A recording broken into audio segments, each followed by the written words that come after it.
Bien, hoy finalmente el Congreso, en medio de un debate bastante movido, ha aprobado la propuesta para establecer una cuarta legislatura. Sabemos que entre los objetivos principales está finalmente sacar adelante la bicameralidad y modificar la vacancia presidencial, la cuestión de confianza. En fin, hay temas cruciales y vamos a conversar de estos con Daniel Olivares, vocero de la bancada del Partido Morado. ¿Cómo está, Daniel? Buenas noches.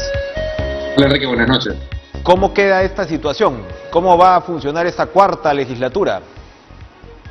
A ver, son dos temas, ¿no? Primero, si se debía aprobar una cuarta legislatura o no, y los problemas que tiene esa cuarta legislatura. Y lo segundo, lo que preguntas, que es súper correcto, Enrique. ¿Cómo va a funcionar? ¿No? Tenemos más de 11 proyectos de reformas constitucionales, un montón de artículos de la Constitución por modificar, y menos de 2 meses de mandato. Entonces, lo que normalmente se pide para cualquier reforma constitucional, que es que sea la más reflexiva de las leyes, el más reflexivo de los debates, ¿no? El más pensado y el más tranquilo de los debates para tomar decisiones sobre nuestra Constitución, que es la ley de leyes, se va a hacer en menos de 2 meses. Y son un montón de reformas. Yo no sé cómo va a funcionar eso, va a ser bien complicado.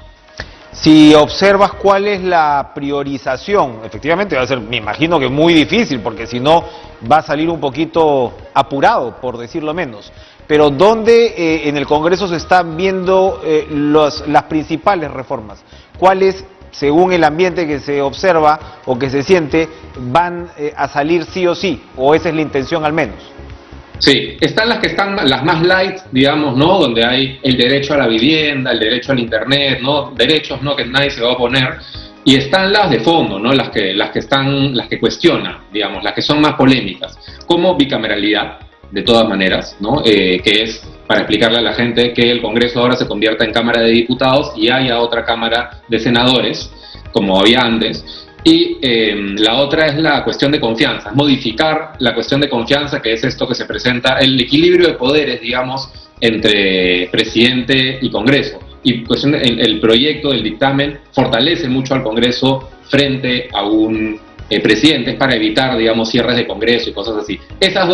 Con esas dos nomás ya deberíamos tener para más de 2 meses de discusión, pero tenemos muchas más. Entonces, esas dos van a ser seguramente las más polémicas. ¿Cuál es la característica de esta Cámara Alta? Porque entiendo yo sería una elección en el 2022.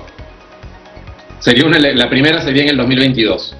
Ya, para elegir a todo el Congreso y luego se emparejaría con las elecciones generales, ¿verdad? Sí, la cosa es así, se elegiría el 2022 junto con las municipales y regionales a 60, creo, senadores, que serían como la segunda cámara, ¿no? Cada vez que apruebe una ley el Congreso, que ahora se llamarían diputados, tendría que pasar un doble check, digamos, por la Cámara de Senadores, lo cual está muy bien. Nosotros en la bancada morada estamos de acuerdo con las modificaciones de bicameralidad y con equilibrar la cuestión de confianza. Con lo que no estamos de acuerdo es que, por ejemplo, la bicameralidad sea una reelección encubierta, ¿no? Yo personalmente estoy en desacuerdo con haber prohibido la reelección. Yo creo que se debería reelegir los alcaldes, los congresistas, por una reelección debería haber siempre, pero la ley dice que no y el referéndum ha dicho que no. Entonces, una bicameralidad no debería permitir que se nos reelija a nosotros, ¿no? Para empezar, a los congresistas de ahora, a los disueltos, no deberíamos poder. Y esa ventana está en el proyecto de ley. Eso de ahí, el presidente de la comisión ha dicho que no se va a permitir esa reelección encubierta, pero en el debate pues no sabemos qué va a pasar, ¿no? Eso es una cosa. El tema de fondo, Enrique, es que es el tiempo, ¿no? No sé, queremos aprobar en 33 días lo que no hemos hecho en más de 550, digamos, ¿no? En el mandato. Hemos estado discutiendo una serie de cosas en el Congreso durante este año y medio. El objetivo principal de la elección de este Congreso, y hay que recordarlo siempre, era acabar con la reforma política. Entre ellas, la bicameralidad, entre ellas, regular la cuestión de confianza. Son varias de esas cosas que se han podido hacer, pero hemos estado discutiendo otras cosas. Entonces, ahora hacerlo al final, y yo escucho las intervenciones de varios de mis colegas, porque estamos asustados por quienes podrían ganar la segunda vuelta. Así no se hacen las reformas constitucionales, no se hacen pensando en quién va a ganar la elección del domingo, se hacen pensando en cómo queremos que funcione nuestra Constitución o nuestras instituciones por los siguientes 10, 20 años, ¿no? Independientemente de quiénes sean las personas que pasen por ahí. Entonces creo que se está decidiendo modificar algo muy profundo como el equilibrio de poderes entre Congreso y Presidencia, o como la bicameralidad, con la expectativa de controlar a alguna de las personas que gane el próximo domingo. Y así no se hace en la reforma. Eso es exactamente lo que le iba a decir. En el toma y daca entre Congreso y Ejecutivo, lo que se está planteando es efectivamente reducir las atribuciones de cuestión de confianza con respecto a la posibilidad de que un ministro lo pueda hacer, ¿verdad? O sea, es decir, achica esa ventana, que ya sabemos pues que dos denegatorias le da la facultad al presidente de la República para disolver el Congreso. Pero por el otro lado, ¿qué está pasando con la incapacidad, la famosa incapacidad moral? Tampoco se llega a aterrizar muy bien, ¿no? O sea, eso está quedando como entre ni chicha ni limonada. Por ejemplo, eso de la incapacidad moral es un gran problema. ¿Por qué? Porque incapacidad moral puede ser cualquier cosa. O sea, si es que no tienes mayoría como presidente, pues el Congreso puede identificar incapacidad moral con que mentiste, por ejemplo. Cualquier mentira, ¿no? El no reconocimiento de una hija, como le pasó a un expresidente. Eso podría ser una incapacidad moral. Tus aliados políticos muy cuestionables, podría ser en un futuro también. Problemas penales eventuales, podría también ser en un futuro causales de incapacidad si dejamos esa ventana abierta, ¿verdad? Es un cajón desastre donde puede entrar cualquier cosa, por eso, y se ha refraseado en el dictamen, pero básicamente es lo mismo. Lo que está haciendo este dictamen de modificar la cuestión de confianza es, en resumen, darle más poder al Congreso. Hacer que la presidencia no pueda presentar cuestiones de confianza para, como sabemos, con 2 cuestiones de confianza denegadas se puede cerrar el Congreso, que no sea tan sencillo hacerlo. Y está bien que se regule, yo creo, pero si regulas eso tienes que regular el otro lado también. Por ejemplo, la incapacidad moral. Deberías eliminar ese artículo de incapacidad moral que fue hecho muchos años atrás y fue hecho por otros motivos. No fue hecho para pensar en si una persona vivía o no de acuerdo a los valores que yo comparto, sino tenía que ver con otras cosas, ¿no? Incluso con un tema de salud mental, tenía que ver en sus orígenes. Entonces creo que se ha distorsionado a partir de cuando se aplicó para el señor Fujimori, ¿no? Que se aplicó esa figura porque el señor renunció pues por fax y había que encontrar una figura para hacer la transición, y a partir de ese momento se ha abierto una caja de Pandora muy peligrosa. Entonces, si tú le quitas facultades al presidente para que pueda cerrar el Congreso, tienes que quitarle facultades al Congreso para que saque al presidente, para seguir manteniendo un equilibrio de poderes. ¿Tienes, perdón, entonces la sospecha fundada que las fuerzas políticas que están en el Congreso, que seguramente todavía van a estar en el próximo, quieren mantener ese botón rojo? Quieren mantener ese botón rojo, ¿no? Quieren mantener, digamos, la sartén por el mango, ¿no? Por ponerlo sencillo.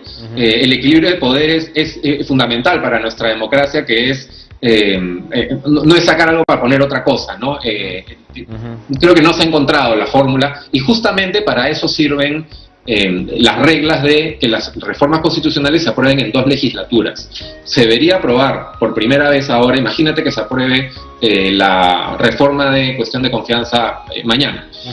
Deberíamos tener la obligación de esperar a la siguiente legislatura, que normalmente es meses después, para poder tener ese debate nuevamente y poder otra vez votarlo. Esa es la lógica. Lo que se ha hecho ahora es partir estos menos de 2 meses en 2 legislaturas, cuando en realidad es un pedacito de una. Es como que partamos un año escolar para que la gente entienda, y tú digas que mi segundo de media en realidad va a ser segundo y tercero de media. No da. Bien rapidito. En los minutos, el par de minutos que nos quedan, sí, hay comentarios. Hemos escuchado al señor Castillo decir ahora que si se está planeando algo negro, algo oscuro, él va a ser el primero en convocar al pueblo con respecto a los resultados de este domingo. Y bueno, antes ya habíamos escuchado a Keiko Fujimori decir que ella en el 2016 debió pedir un recuento.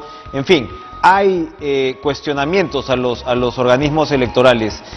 ¿Cuál es su opinión de esto? A ver, yo veo ahí una estructura que hemos visto en otros países también, que es 2 más 2, ¿no?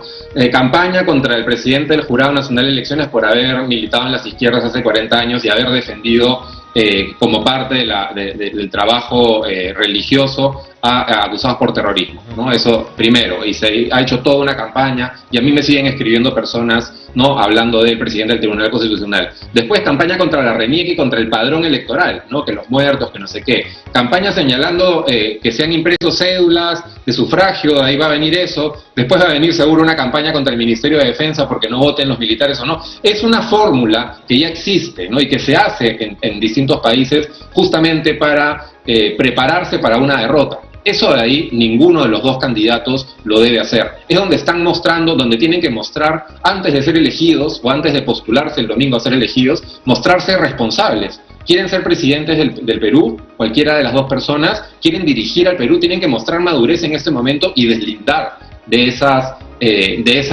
teorías conspiranoicas que están apareciendo. A mí ya me está escribiendo mucha gente preguntándome, muy asustada, porque han leído por acá, han escuchado por allá, y si la prensa no colabora, ¿no?, si un sector de la prensa no colabora, lo que necesitamos es, además de que otro sector de la prensa sí ayude a disipar esas dudas sobre instituciones, que los dos candidatos ayuden también. No sirve, no ayuda para nada que tengamos al señor Castillo o a la señora Fujimori alimentando esos temores, porque lo único que van a hacer es debilitar el proceso por si acaso no ganen. Así no funciona, así no puede funcionar una democracia. Porque los organismos electorales son la base de una democracia, y al socavarlos, además en este caso, no hay ningún motivo para socavarlos o para cuestionarlos. Nada de sus autoridades nos hace creer absolutamente, ni de casualidad, que pueda haber algún riesgo, así que sí, preocupante, y ojalá pues haya muestras de madurez de aquí al domingo.